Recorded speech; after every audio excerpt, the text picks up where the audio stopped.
Microlearning is all the rage right now, and for good reason. It's a great way to keep learners engaged and help them retain information in a short amount of time.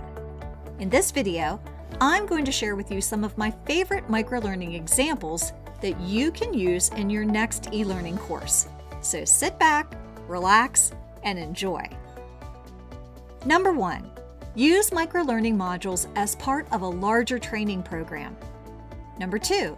Create standalone microlearning modules on single subjects that learners can access anytime, anywhere. Number 3. Use microlearning to reinforce key messages from face-to-face training. Number 4. Use microlearning to deliver just-in-time training. Number 5. Create microlearning courses around frequently asked questions. Number 6.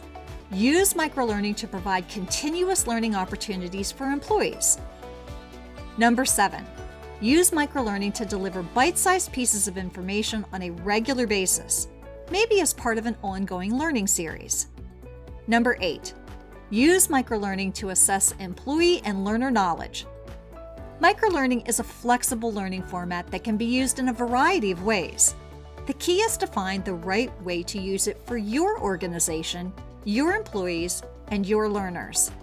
If you're teaching or training online, don't miss the URL Doctor's free educational series on microlearning, e-learning, and learning management systems. Visit our site at theurldoctor.com for more information.